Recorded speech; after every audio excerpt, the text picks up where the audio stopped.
Has venido a la orilla, no has buscado ni a sabios ni a ricos, tan solo quieres que yo te siga. Señor, me has mirado a los ojos, sonriendo, has dicho mi nombre.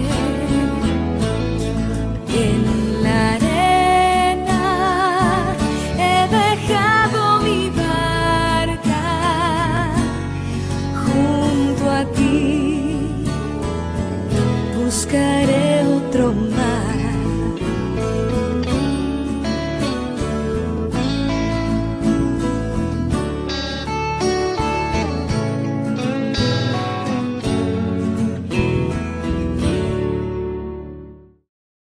Dios te bendiga, amado hermano, amada hermana, amigos que nos escuchan. Qué privilegio estar otra vez con ustedes, compartir la palabra viva del Dios verdadero. Te invito a leer el libro de Lucas, capítulo 5, y vamos a leer del verso 1 hasta el verso 11. La semana pasada te hablábamos de la gran invitación que Jesucristo nos hace para traer nuestra sed y nuestra hambre ante Él y el saciarnos. Pero ahora vamos a hablar de lo que implica esa venida, porque Dios quiere bendecirnos más de lo que imaginamos. Así que vamos a leer este pasaje, está en el Evangelio según San Lucas, capítulo 5, versos del 1 al 11. Dice así la palabra de Dios. Aconteció que estando Jesús junto al lago de Genezaret, el gentío se agolpaba sobre él para oír la palabra de Dios. Y vio dos barcas que estaban cerca de la orilla del lago, y los pescadores, habiendo descendido de ellas, lavaban sus redes. Y entrando en una de aquellas barcas, la cual era de Simón, le rogó que la apartase de tierra un poco, y sentándose, enseñaba desde la barca a la multitud. Cuando terminó de hablar, dijo a Simón: boga mar adentro, y echad vuestras redes para pescar. Respondiendo Simón, le dijo: Maestro, toda la noche hemos estado trabajando y nada hemos pescado, mas en tu palabra echaré la red. Y habiéndolo hecho, encerraron gran cantidad de peces, y su red se rompía.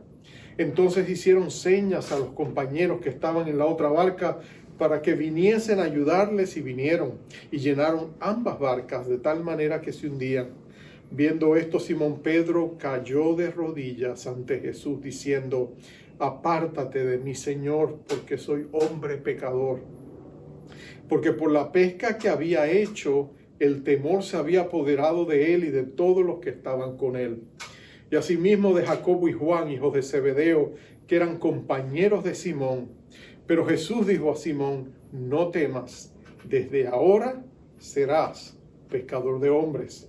Y cuando trajeron a tierra las barcas, dejándolo todo, le siguieron. Vamos a orar. Padre amado, qué precioso es saber que nuestro amado Señor y Salvador Jesucristo siempre está buscándonos, llamándonos, deseando establecer una relación de amistad con nosotros, para que nosotros podamos descubrir cuán real es Él en nuestras vidas. Te pedimos ahora que tomes esta bendita palabra, la traigas a nuestros corazones, y Señor, a través de ella tú nos hables y nos bendigas y nos fortalezcas en nuestra fe y nos recojas con tiernas misericordias, pero sobre todo, Señor, que reveles el amor del Padre en nuestros corazones y el propósito que tienes para cada uno de nosotros en el corazón de tu voluntad. Te lo pedimos en el nombre de Jesucristo nuestro Rey. Gracias, Espíritu Santo, por escucharnos y responder a nuestra petición. En Cristo Jesús. Amén. Amén. Uno de los grandes científicos, posiblemente el científico más importante del siglo XIX, se llamó Michael Faraday. Él fue un científico inglés, pero lo sorprendente de su historia es el hecho de que él jamás debió haber sido científico. Él era uno de dos hermanos, su padre era un humilde herrero, él no tenía prospecto o quizás oportunidad en la cultura de ese tiempo en Inglaterra para poder asistir a la universidad. pero el deseo de su corazón era la ciencia. Y él tenía una voracidad por aprender todo lo que tuviera que aprender y pudiera aprender acerca de la ciencia. Así que él iba a las bibliotecas, leía todo lo que podía. Él iba a las conferencias que daban los científicos. Y él siempre deseaba encontrar la oportunidad de alguien que lo mentoreara en todo lo que tenía que ver con la ciencia. Por supuesto, las posibilidades eran pésimas por su falta de educación y falta de recursos. Pero él fue a escuchar en una ocasión posiblemente a uno de los grandes científicos de ese tiempo. Su nombre era Humphrey Davy, y cuando le escuchó quedó impactado por lo que él compartió. Así que él empezó a escribirle. Con gran tenacidad y persistencia le escribía carta tras carta pidiéndole: deme la oportunidad de trabajar con usted, no importa lo que sea, aunque sea la posición más humilde, yo quiero sentarme a sus pies y aprender. Finalmente Davy estuvo de acuerdo y le dio la oportunidad. Lo trajo a sus laboratorios, permitió que él trabajara con él, y muy pronto Michael Faraday demostró tener una aptitud para el aprendizaje que era brillante. Así que se abrieron las puertas. Poco a poco él fue escalando los diferentes peldaños que tenía que escalar para llegar a ser el reconocido científico que él llegó a ser. Ya al final de sus días, Davy reconocería que el pupilo era mucho más grande e importante que el maestro. Pero noten esto, fue Michael Faraday quien con su persistencia siguió tocando a la puerta hasta que finalmente se le abrió la puerta y recibió la oportunidad. Le cuento esta historia en contraste, porque cuando nosotros leemos esta historia del Nuevo Testamento, lo que primero que tú notas es que no es Pedro quien está detrás de Jesús, es nuestro divino Maestro quien está detrás de Pedro. De hecho, esa mañana temprano, Jesús se levantó con el único propósito de ir al mar de Galilea, también conocido como el lago de Genesaret, porque aunque se le llamaba el mar de Galilea o el mar de Tiberias, también se conocía como tal. Realmente era un lago de 13 millas de largo por 7 millas de ancho. Y es allí donde Jesús va a pescar a Pedro, en medio de ese mar de Galilea. Es interesante que Pedro era un pescador. Su padre había sido pescador, su abuelo había sido pescador, él era posiblemente un pescador de ese lago, siguiendo generaciones de familias que habían sido pescadores. Era una villa pesquera y para Pedro pescar era su vida. Él no conoce otra cosa y probablemente Pedro no quería hacer otra cosa. A pesar del esfuerzo, a pesar de lo difícil que era, su sueño era pescar toda su vida, vivir y morir allí al lado del mar de Galilea. Pero nota que cuando Jesús entra en la escena de su vida, había pasado con unas semanas, posiblemente unos meses de anterioridad, Jesús planta en el corazón de Pedro una profunda inquietud, que él no sería el mismo. Era una desazón, una intranquilidad. Jesús ha llegado a Pedro y lo ha cautivado de una manera significativa, igual que a los demás discípulos. Y los discípulos están hambrientos, deseosos de descubrir quién es este misterioso hombre que parece indicar que es el Mesías. Pero nadie está seguro de nada, apenas lo están conociendo, apenas Jesús se está revelando. Pero Pedro ha visto lo suficiente de Jesús para saber que algo misteriosamente glorioso esté en él. Unos días atrás, Pedro había estado en aquella misma sinagoga en Capernaum, donde él había visto a Jesús reprender a un demonio en un hombre, un feligrés que había llegado a la sinagoga, echarlo fuera, y todo el mundo había quedado consternado. La casa de Pedro, si los arqueólogos están en lo correcto, estaba muy cerca de esta sinagoga, un tirado de piedra. Y luego Jesús siguió a Pedro, que lo invitó, y llegaron hasta la casa de Pedro, donde en esa tarde Jesús ora por la suegra de Pedro, reprende una ardiente fiebre que le estaba devorando, y la mujer es sanada instantáneamente y se pone a servirles. Pedro estaba asombrado, pero como si eso hubiera sido poco, al caer el sol en ese día de sábado, al caer el sol, se amontonan las multitudes, porque tú sabes que el día judío comenzaba y concluía la puesta del sol. Entonces, Cuando se termina el día del sábado, las multitudes viajan de diferentes lugares, se amontonan en el patio de la casa de Pedro. Jesús sale y empieza a sanarlos.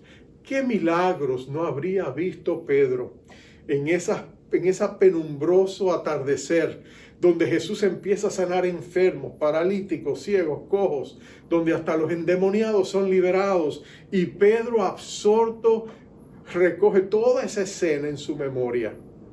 Por eso, cuando en esta mañana, unos días después, Jesús se aparece allí al mar de Galilea y se encuentra con Pedro y con su hermano Andrés y los demás pescadores, sus socios, Juan y Santiago, que solían pescar con su padre Zebedeo. Cuando Jesús se encuentra con ellos, inmediatamente, aunque ellos están cansados, han pasado toda la noche tratando de pescar sin fruto, sin haber pescado nada, tan pronto Jesús llega y se acerca a Pedro, le pide permiso. Nota que el pasaje decía, le ruega a Pedro. Imagínate eso. El rey de la creación, el Señor de todo lo que existe, se acerca a Pedro y le dice, Pedro, por favor, te ruego, déjame usar tu barca. Bueno, Pedro no la está usando, por supuesto, Señor, la puedes usar.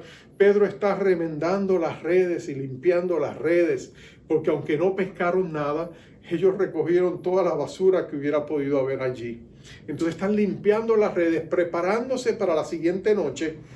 Entonces él está ansioso de ir a su casa, descansar posiblemente, para luego volver otra vez a la pesca. Y Jesús se para, se sienta allí en su bote y enseña a la multitud, porque aquella misma multitud que unos días antes había recibido el fruto de sus sanidades, habían regado la palabra y ahora multitudes siguen a Jesús.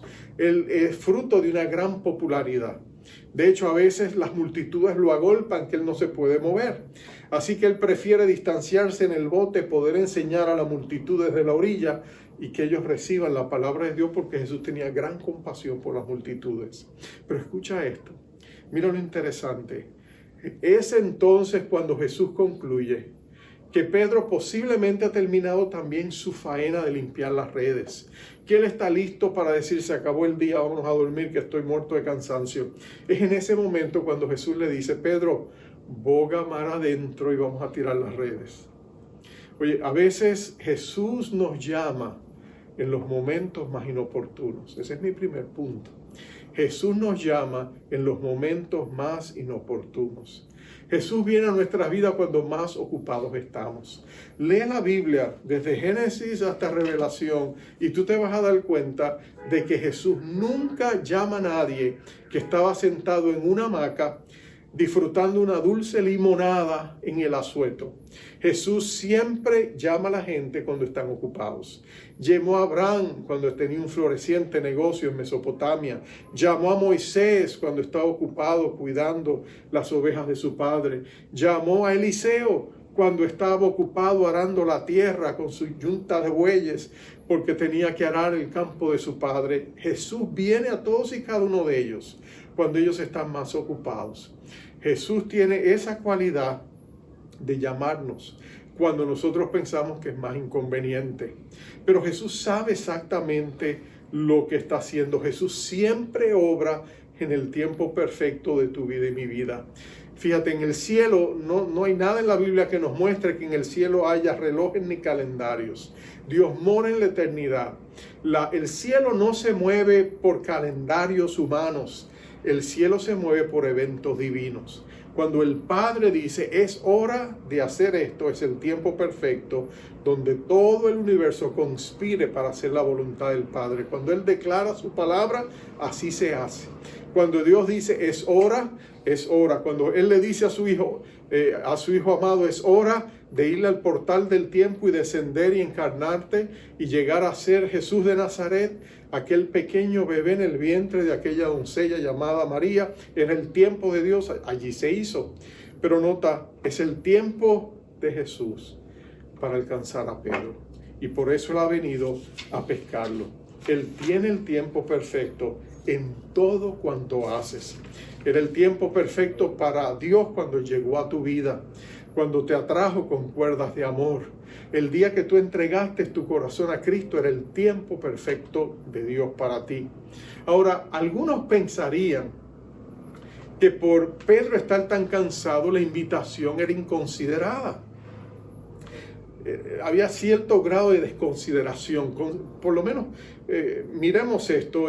Pedro está cansado, fatigado, está molesto. Él no ha podido pescar nada. Él siente que ha fracasado esa noche. Así que aparte de estar exhausto, está posiblemente irascible, está un poco molesto. Pero hay algo de los pescadores que tú y yo tenemos que entender. Hay dos cualidades, dicen, que los pescadores tienen, por lo menos los grandes pescadores. Uno, son sumamente pacientes, y segundo, son sumamente persistentes, perseverantes, tenaces. Pedro había fallado toda la noche, pero estaba limpiando sus redes. Lo iba a volver a hacer esa misma noche. Cuando bajara el sol, se volvería a lanzar otra vez al mar de Galilea. Y si no pescaba esa noche, lo volvería a hacer el día siguiente. Esa es la persistencia de los pescadores. Y Jesús es increíblemente tenaz.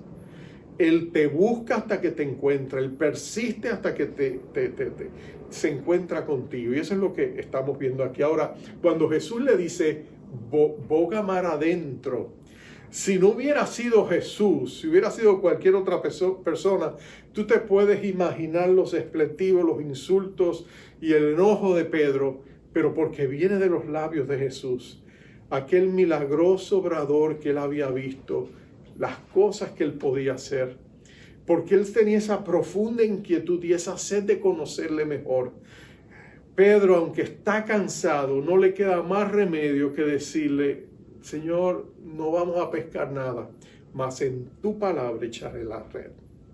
En otras palabras, él decide que aunque el tiempo es inoportuno, él no puede decirle que no a Jesús. Así que él se va a mover y Jesús lo va a reclutar, porque acuérdate, lo que Jesús ha estado haciendo es que él ha estado pescando a Pedro. Él ha estado detrás de Pedro. Él ha estado alándolo con cuerdas de amor. Él conoce a Pedro mejor que Pedro se conoce a sí mismo. Él sabe todos los defectos de Pedro. Él conoce sus virtudes, pero él conoce todos sus defectos. Él sabe que él es mal hablado. Él sabe que es un hombre irascible, él sabe que es un hombre impulsivo, él sabe que es un hombre orgulloso, él sabe que él es un hombre que lucha con su propia humanidad en cuantas otras dimensiones. Pero a pesar de cuán bien él le conoce, a pesar de saber de que Pedro puede ser ambicioso y a veces hasta egoísta, él sabe todo eso, pero a pesar de eso lo busca. Jesús lo busca porque lo ama. Jesús lo ama no porque Él es un hombre perfecto. Él lo ama porque en el corazón de Jesús está el amor de Dios, el amor del Padre.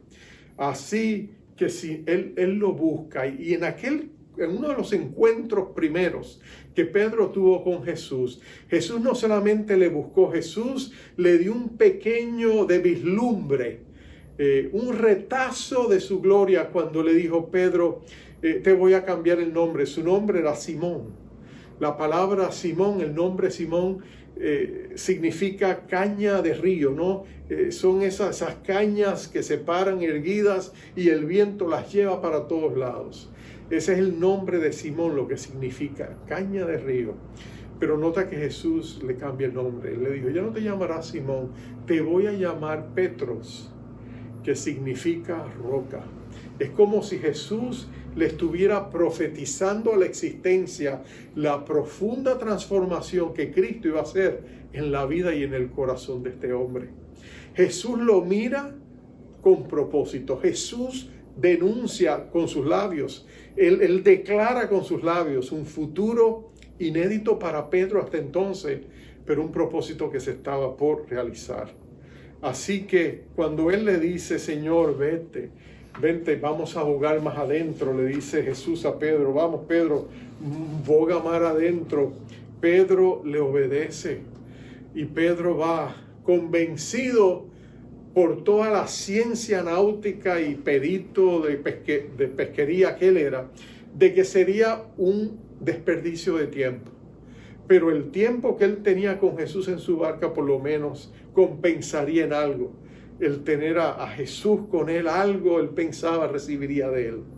Pero ¿cuál no sería su sorpresa?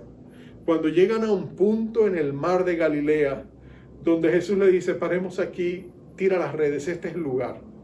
Y de pronto Pedro lanza las redes, sabiendo que va a ser un fracaso, pensando que se van a volver a ensuciar, quizás mirando a Andrés con ojos de paciencia, como dice, bueno, ¿qué vamos a hacer? Pero tan pronto él la lanza, algo sorprendente sucede, milagroso. Todo el conocimiento de experiencia práctica de Pedro en la pescadería se va por la borda, porque aquellas redes se llenan de unos pescados inmensos y numerosos, a tal punto que la red casi se rompe. Nunca en su vida Pedro y Andrés habían pescado tan abundantemente como ese día. Y Pedro, por supuesto, entiende que lo que acaba de suceder es un milagro, porque científicamente era imposible. No era la hora donde los peces venían, cuando los rayos del sol incidían sobre las aguas y creaban un efecto que los peces no querían acercarse a la superficie. Él sabía que científicamente era imposible que esto sucediera. Cuando eso sucede, él se da cuenta de que Jesús no es solamente un obrador de milagros y sanidades humanas. Jesús también tiene control de la naturaleza. Y por eso él cae postrado ante él, abrumado por quién es Jesús y quién es el mismo Pedro. Su vergüenza y su culpabilidad lo arropan. Y Pedro no quiere ni mirar a Jesús a los ojos, pero le dice, Señor, apártate de mí, soy hombre pecador. ¿Y sabes por qué él le dice eso? Porque la otra alternativa era tirarse del bote y salir nadando. Pedro realmente está en cautiverio dentro de su propio bote. No tiene por dónde salir, no tiene para dónde escapar. Y por eso él cae postrado ante Jesús y le da esa advertencia. Le dice, Señor, tú no me conoces. Tú no me conoces, tú no sabes quién yo soy. Si tú supieras quién yo soy, no estarías haciendo todos esos milagros conmigo, no estarías encima de mí con tanta atención. Pero lo que Pedro desconoce es que Jesús sí le conocía. Jesús sabía que él era un pecador. Jesús conoce tu corazón mejor que tú conoces tu corazón. Y sin embargo, Jesús te ama y te persigue con cuerdas de amor, quiere atraerte. Él quiere alarte, Él quiere pescarte para que tú sepas cuánto Dios te ama. Pero más que eso, Dios quiere reclutarte para sus propósitos. Él desea que tú le sirvas. No que te comprometas solamente con Él, sino que te consagres a Él. En ocasiones pasadas he hablado un poquito de la diferencia entre el compromiso y la consagración. Comprometerte con una causa quiere decir que tú pones todo tu corazón en ello. Quiere decir que tú pones las 3 T, no pones tu tiempo, pones tu talento, pones tu tesoro. Tú dices, en esto yo creo, te entregas por completo a algo, una causa, a una persona. Pero tú le das lo mejor de ti mismo a esa causa. Pero como somos seres humanos limitados, como todos somos finitos, tenemos un techo del cual no podemos pasar. Llegamos al límite de nuestras posibilidades y ahí llegamos, es lo mejor que podemos hacer. Te hemos dado todo lo que hemos podido, Señor. Pero Jesús quiere algo más. Jesús no solamente quiere tu compromiso, Jesús quiere tu consagración. Tu consagración es cuando tú te rindes a Jesucristo y le dices, Señor, no solamente te ofrezco lo mejor que tengo, Señor, quiero que tú obres en mí para que tú hagas no lo que yo puedo, sino lo que tú puedes a través de mí. Porque tú y yo tenemos techo, llegamos al límite, pero Jesucristo no tiene techo. Jesucristo no tiene límite.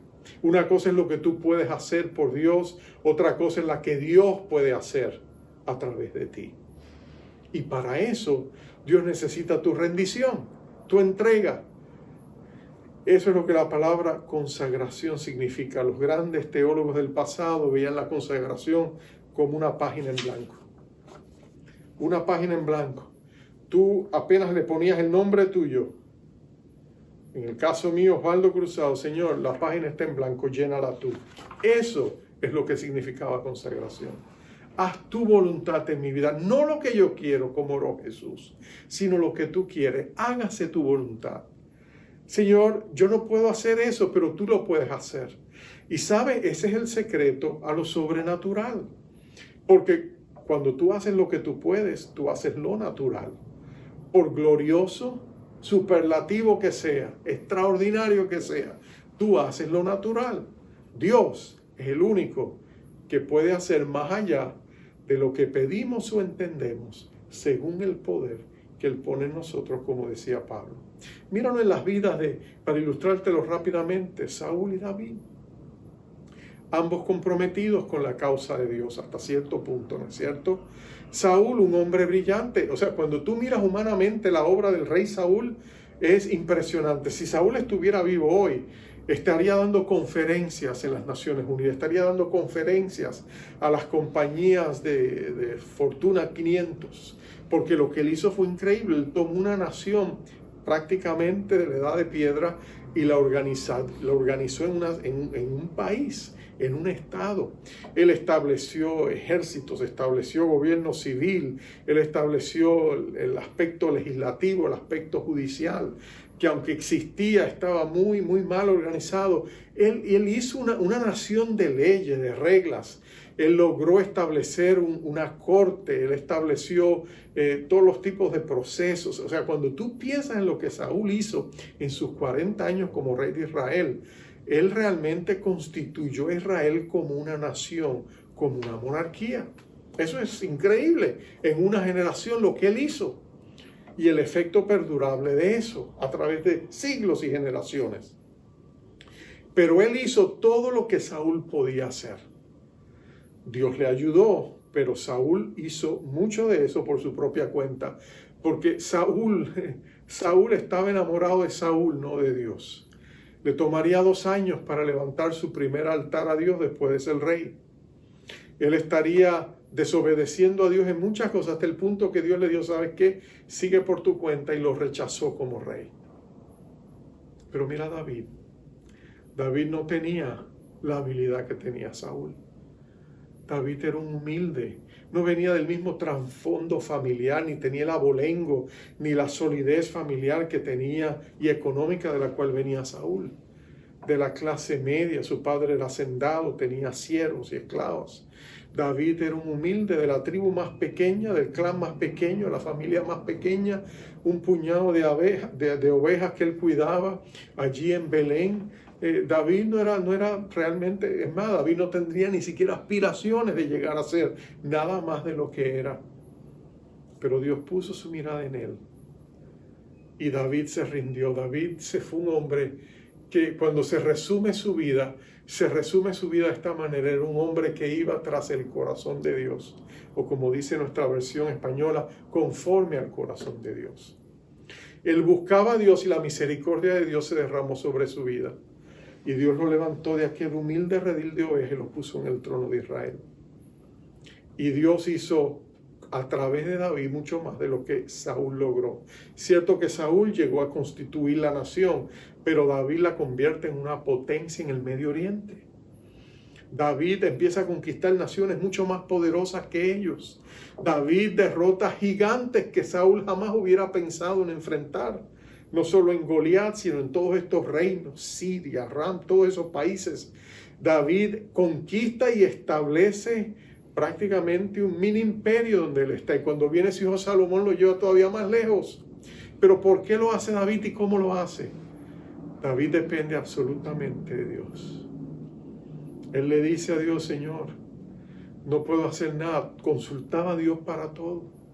Y Dios empieza a derramar su abundante misericordia porque encuentra un instrumento moldeable a través del cual Él puede manifestar su gracia. Bueno, Jesús está buscando eso en Pedro y lo encuentra. Y cuando Él se encuentra con Pedro y Pedro se rinde y le dice, Señor, casi le advierte, apártate de mí, soy hombre pecador. Jesús no se intimida. Jesús lo mira y le dice, Pedro, yo lo sé. Yo lo sé. Pero mira, el propósito que yo tengo para tu vida es mucho más grande de lo que tú te imaginas. Si Pedro le hubiera pedido a Jesús algo, quizás él hubiera dicho: Señor, enséñame cómo hacer estas pescas milagrosas todos los días. O por lo menos una vez a la semana. Con eso yo vivo muy bien. Él se hubiera conformado con ser el mejor pescador del mar de Galilea de todos los tiempos. Pero Jesús no quería eso para Pedro. El plan de Pedro era mucho más, el plan de Jesús era mucho más grande para Pedro, como lo es para ti. Jesús quería hacer de Pedro un apóstol, una columna de la iglesia, la eclesía eterna del Señor Jesucristo. Él quería que él fuera parte del fundamento de esta gran catedral de piedras vivas que Jesús estaba edificando, y que él mismo sería la piedra angular, la piedra viva. Y él quería que ellos fueran destellos de su gloria. Me gusta cómo el mismo Pedro lo escribiría décadas después de cultivar esta amistad con Jesús. En su primera carta, Pedro escribe y dice, insta a los cristianos a correr a Jesús, y les dice: acercándose a él, piedra viva, desechada ciertamente por los hombres, mas para Dios escogida y preciosa. Vosotros también, le dice a los cristianos, como piedras vivas, sed edificados como casa espiritual y sacerdocio santo, para ofrecer sacrificios espirituales aceptables a Dios por medio de Jesucristo.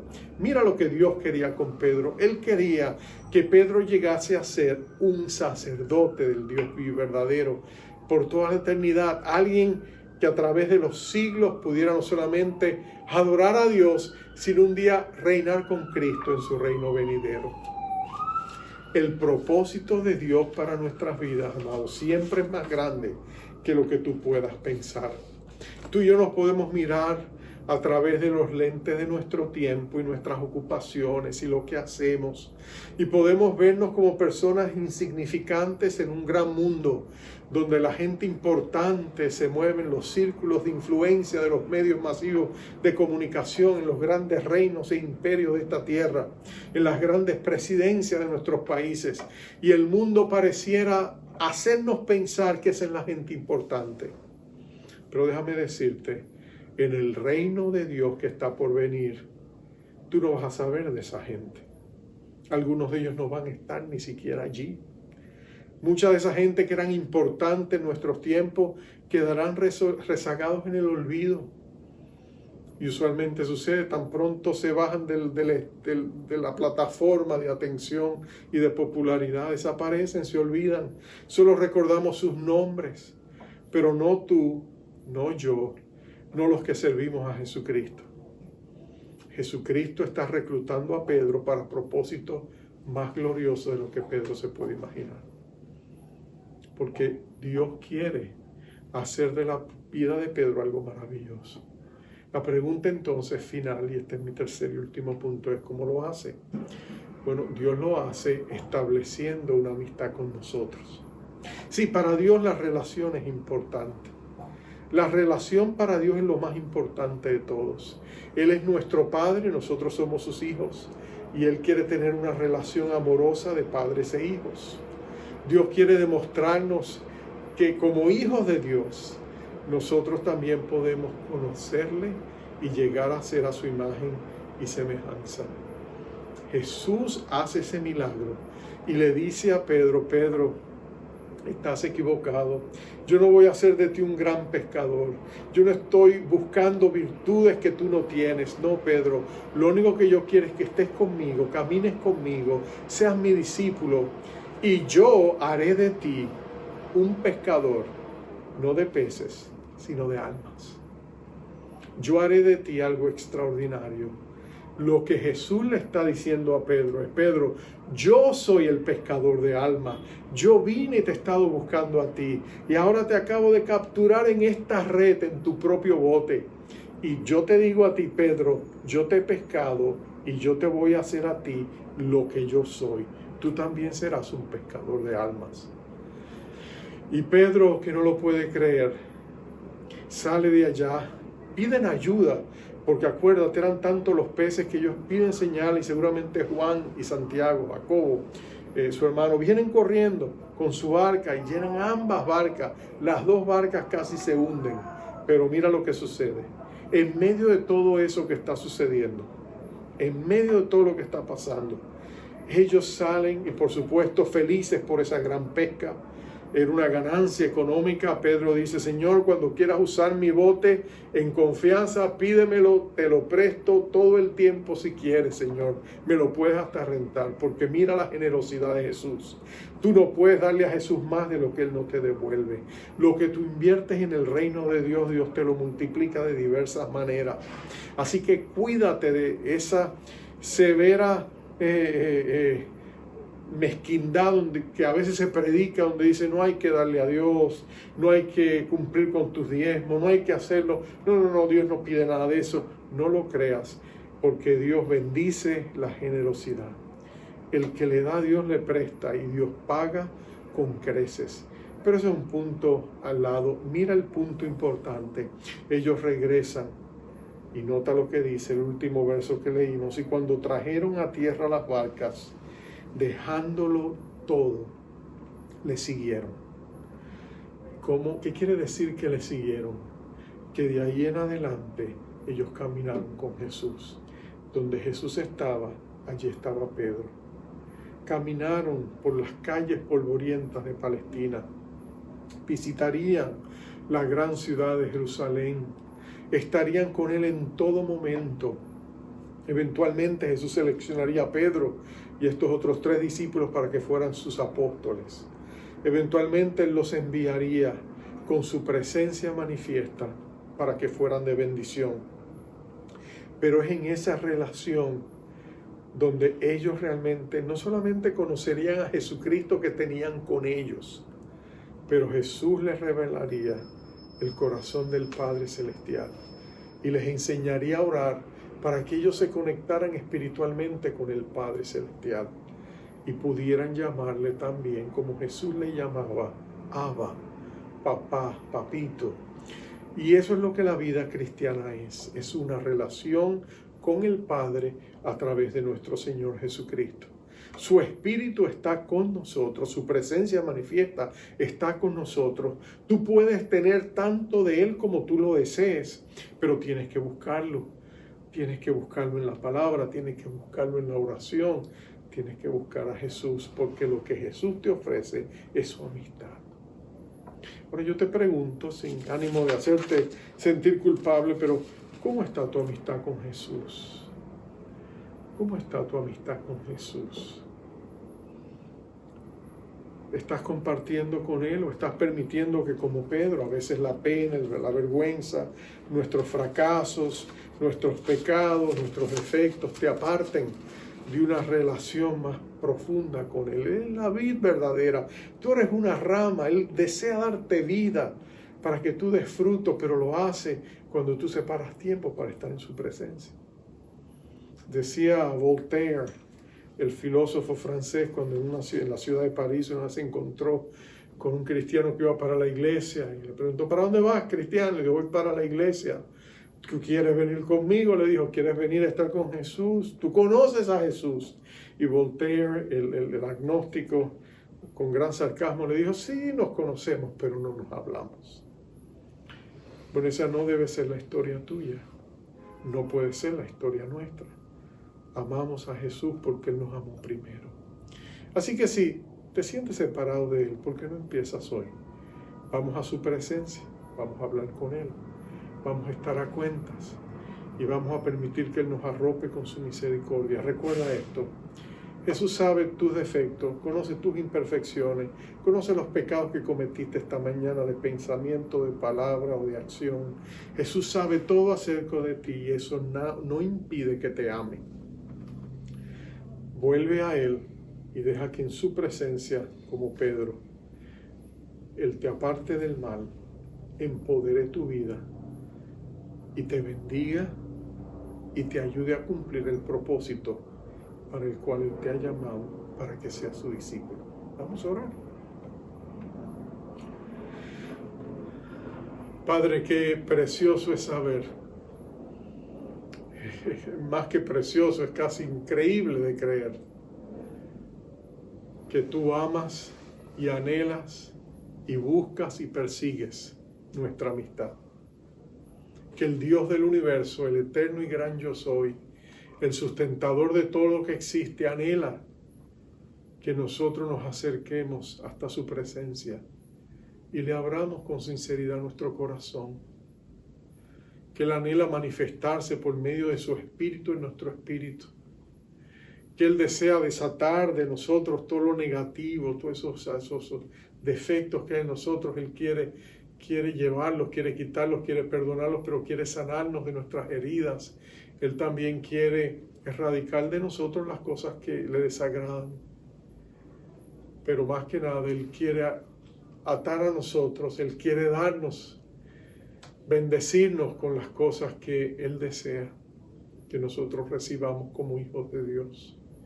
Él quiere que nosotros atemos a nuestro corazón sus propósitos, sus planes para nuestras vidas. Señor, atamos en esta hora los planes que tú tienes para nuestra vida. Atamos tu propósito para nuestra vida. Atamos tu amor a nuestra vida. Atamos tu gozo, tu paz, tu bondad, tu misericordia, tu gracia infinita. La recibimos y la atamos, Señor. Recibimos tu shalom, tu paz, tu pureza. La atamos a nuestra vida, Señor. Queremos esa benignidad que tú tienes. Queremos esa humildad que tú tienes, esa mansedumbre que tú tienes. Señor, anhelamos también ese dominio propio que tú tienes, que viene del Espíritu Santo. Ese fruto del Espíritu Santo lo atamos a nuestra vida. Queremos ser como tú.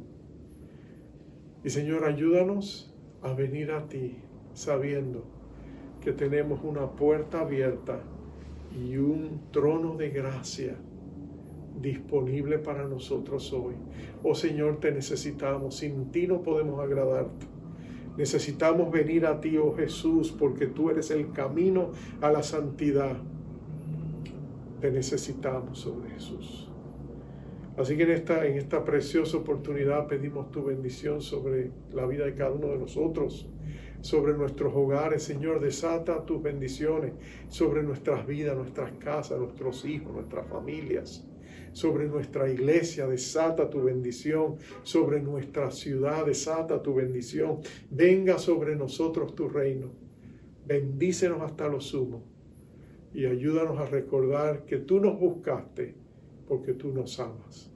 Y que tenemos todo lo que necesitamos en ti para poder salir adelante. Gracias, Padre, por todo esto. Gracias por esta invitación a ser tu discípulo. Te bendecimos y te exaltamos en el nombre de Jesús. Amén. Amén y amén. Amados hermanos, qué bendición poder enviarte con la bendición que nace del corazón del Padre. Dice así: Jehová te bendiga y te guarde. Jehová haga resplandecer su rostro sobre ti y tenga de ti misericordia. Jehová alce sobre ti su rostro y ponga en ti paz. Bendiciones. Solo dame una hora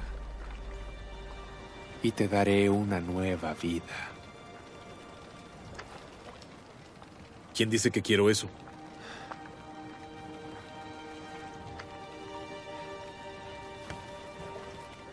Ya te lo dije.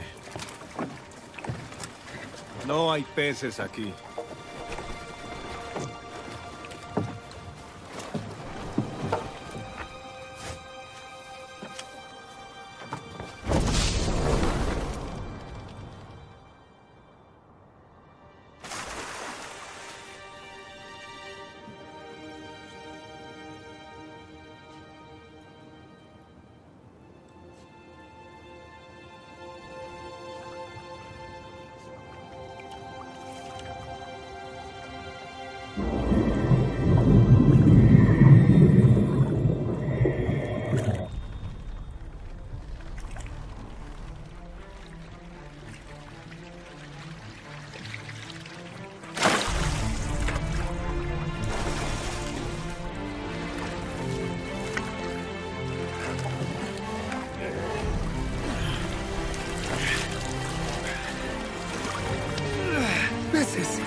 ¿Qué fue lo que pasó? ¿Qué hiciste? Te doy la oportunidad de cambiar tu vida.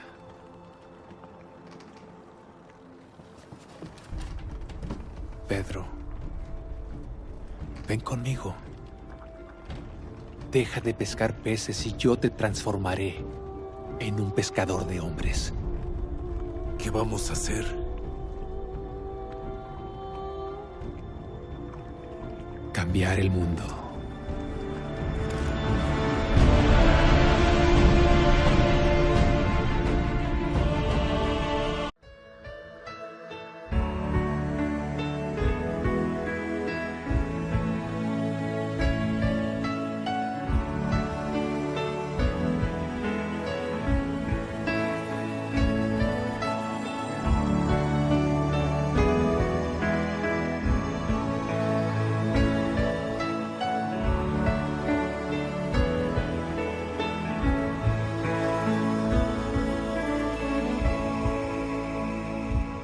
Oye, amigo mío, hoy vengo hasta ti para compartir tu gran soledad.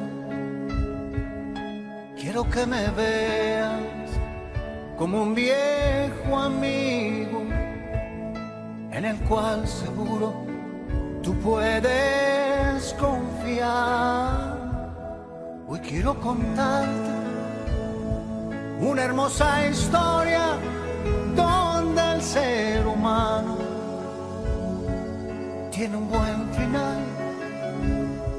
Esa historia empieza en el año 0 y aunque pase el tiempo siempre sigue igual.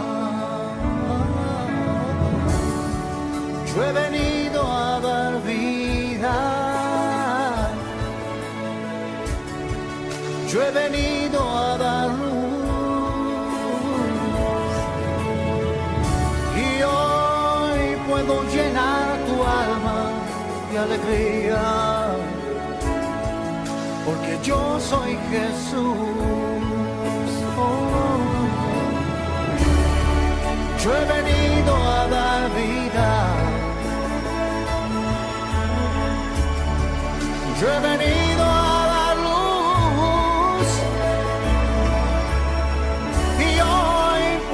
llenar tu alma de alegría, oh, porque yo soy Jesús.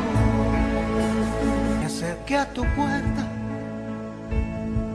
fueron muchas veces a charlar contigo, pero nunca estás,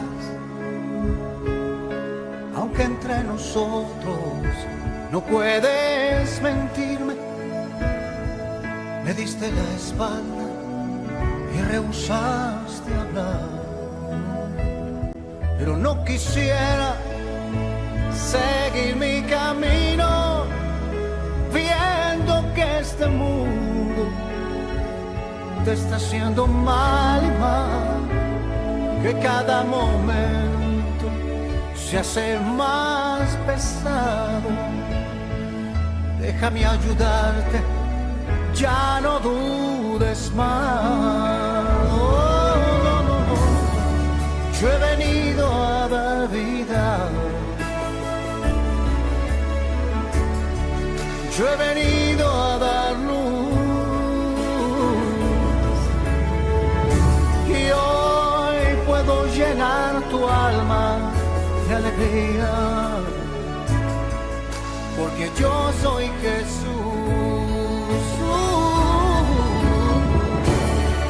Yo he venido a dar vida. Yo he venido a dar luz. Oh, no, no, no, no. Y hoy puedo llenar tu alma de alegría, porque yo soy Jesús.